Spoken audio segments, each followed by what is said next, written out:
मित्रांनो, आता फक्त एका मिनिटामध्ये PDF कशा पद्धतीने तयार करायची आणि ती PDF आपल्या गुगल ड्राईव्हवर फोल्डरवर कशा पद्धतीने सेव्ह करायची याविषयी आपण माहिती घेणार आहोत। मागील व्हिडिओमध्ये भरपूर शिक्षकांनी कमेंट केले होते की आपले जे मानक आहेत त्यासाठी जे फोल्डर तयार करायचे, सेटिंग करायची, PDF तयार करायची, यासाठी एकदम सोपं सर्वात इझी ॲप कोणतं त्याविषयी माहिती घेऊया। त्यासाठी सर्वात अगोदर ड्राईव्ह या ठिकाणी क्लिक करूया आणि या प्लस बटनावर क्लिक केल्यानंतर आता आपण एक या फोल्डर जे बटन आहे तिथे क्लिक करूया आणि फोल्डर तयार करूया। या ठिकाणी फोल्डरचं नाव टाका आणि क्रिएट या ठिकाणी क्लिक करा। मी ऑलरेडी फोल्डर तयार केलेला आहे। आता हे जे फोल्डर तयार केलं होतं आपण, या फोल्डरच्या 3 डॉट आहे त्या ठिकाणी क्लिक करा, मॅनेज ॲक्सेसवर क्लिक करा, त्यानंतर जनरल ॲक्सेसच्या खाली चेंज हे टेक्स्ट असेल त्या ठिकाणी क्लिक करूया, एरोवर क्लिक करू आणि एनीवन विथ द लिंक या ठिकाणी क्लिक करू।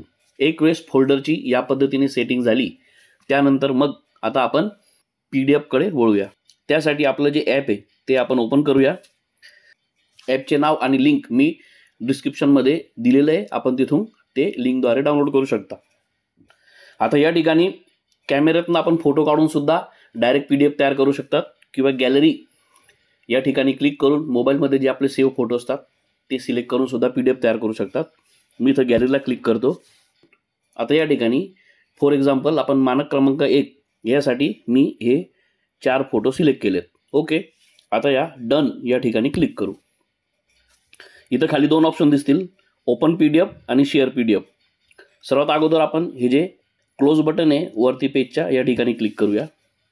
आता ही जी PDF आपली तयार झाली आहे यावर क्लिक करा आणि इथं गुगल ड्राईव्हचं व्ह्यूवर असेल PDF व्ह्यूवर त्या ठिकाणी क्लिक करूया आणि ही PDF आपण आता ओपन केलेली आहे। या PDFच्या वरच्या ठिकाणी 3 डॉट दिसतील, त्यावर क्लिक करून ॲड टू ड्राईव्ह या ठिकाणी क्लिक करूया। आता या ठिकाणी आपला PDFचं नाव या ठिकाणी क्लिक करू आणि नाव चेंज करूया आणि लोकेशन या लोकेशनच्या ठिकाणी क्लिक करायचं आहे आणि आपण जे फोल्डर तयार केलेलं आहे ते फोल्डर आपल्याला इथं सिलेक्ट करायचं आहे आणि जे सिलेक्ट आहे या ठिकाणी क्लिक करूया।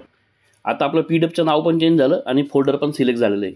ही सेटिंग फक्त पहिल्या मानकाला करावी लागेल, त्यानंतर जे आपण PDF तयार करणार ते ऑटोमॅटिक त्या फोल्डरमध्ये सेव्ह होणार आहेत। आता सेव्ह या ठिकाणी क्लिक करूया। यासाठी मी परत आता 2 मानक त्याची PDF आपल्याला तयार करून दाखवतो। ओके, त्यासाठी आपण परत ॲप ओपन करूया, गॅलरीला क्लिक करूया।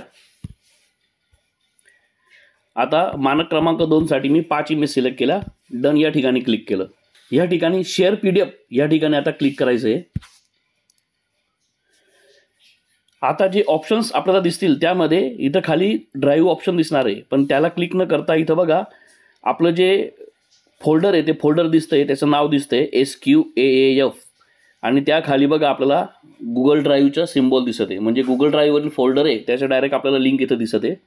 त्या सिम्बॉलवर त्या फाईलवर आपल्याला क्लिक करायचं आहे। ऑटोमॅटिक आपलं मानक क्रमांक 2 ची PDF त्या फोल्डरमध्ये सेव्ह झाली, म्हणजे एका मिनिटाच्या आत एक मानक आपण पूर्ण केलं। थोडक्यात एका मिनिटात 3 मानकांचं काम आपण पूर्ण करणार आहेत। फक्त गॅलरीतनं फोटो सिलेक्ट करायचे आणि डायरेक्ट ते PDF होऊन त्या फोल्डरमध्ये सेव्ह होणार आहेत।